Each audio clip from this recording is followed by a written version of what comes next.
Hello बच्चों, let's read the question. यहाँ पे हमें क्वेश्चन दिया गया, कोकोनट मिल्क और coconut water is highly used in tissue culture because it contains, and हमें 4 ऑप्शंस दिए गए। First one is auxin, second one is ethylene, third one is cytokinin and fourth one is gibberellin. तो चलिए देखते हैं correct answer क्या आएगा। But before getting to the answer, पहले हम क्वेश्चन का जो की कॉन्सेप्ट है उसके बारे में बात कर लेते हैं। So the key concept for this question is regarding tissue culture.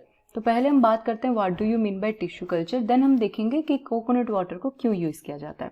So tissue culture is basically, we can say this is the growth of tissue और cell in a artificial medium. Okay, in any artificial medium. अगर कोई artificial medium को use करके हम अगर tissue या फिर cell का ग्रोथ करवा रहे हैं, उसको हम क्या बोलेंगे, that process is called as tissue culture और that technique is called as tissue culture.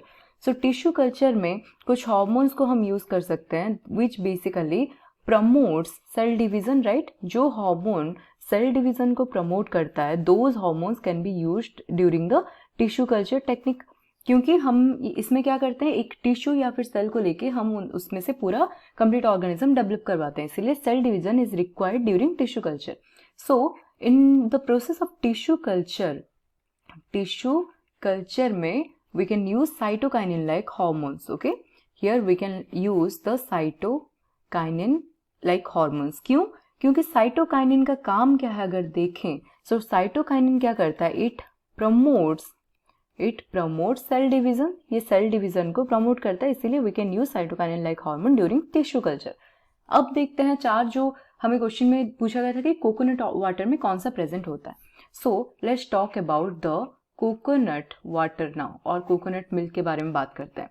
So coconut milk जो होता है, इट कंटेन काइनेटिन। ओके, क्या कंटेन करता है, it basically contains a substance named kinetin, and kinetin जो है this is basically A type of cytokinin. ये क्या है, दिस इज एक टाइप का साइटोकाइनिन है, साइटोकाइनिन। और जैसे कि हमने डिस्कस किया, साइटोकाइनिन क्या करता है, सेल डिवीजन में हेल्प करता है। दैट इज व्हाई आज coconut milk is containing kinetin, जो कि एक तरह का साइटोकाइनिन है। सो कोकोनट मिल्क क्या करता है, help in the cell division process और प्रमोट करता है सेल डिवीजन प्रोसेस को, इसलिए इसको टिश्यू कल्चर में यूज किया जाता है। ओके, अब बात करते हैं इसलिए इसको क्या किया जाता है, that is why used in tissue culture, right. Tissue culture में यूज करते हैं इसको। अब देखते हैं ऑप्शन को। पहला दिया गया हमें ऑक्सिन। सो ऑक्सिन क्या करता है, it helps in the apical dominance, right. Apical dominance में हेल्प करता है, इसलिए फर्स्ट हमारा आंसर नहीं होगा। अब बात करते हैं इथिलीन के बारे में। सो इथिलीन जो है ये फ्रूट राइपनिंग में इन्वॉल्व होता है, राइट।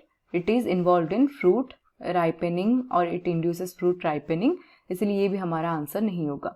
तो साइटोकाइनिन तो हमने जैसे डिस्कस किया, ये करेक्ट है। फोर्थ अगर देखें जिबरेलिन क्या करता है, जर्मिनेशन में इसका रोल रहता है, जर्मिनेशन एंड इंटरनोडल एलोंगेशन में, राइट। जर्मिनेशन में इन्वॉल्व होता है and also it has function in the internode elongation में इसका फंक्शन रहता है, तो ये भी हमारा आंसर नहीं होगा। तो अगर चारों ऑप्शन में से देखिए तो कौन सा करेक्ट आ गया। So within these 4 option the correct answer is C, which is given as cytokinin. तो ये आ गया हमारा correct option. I hope you understood it well. Thank you.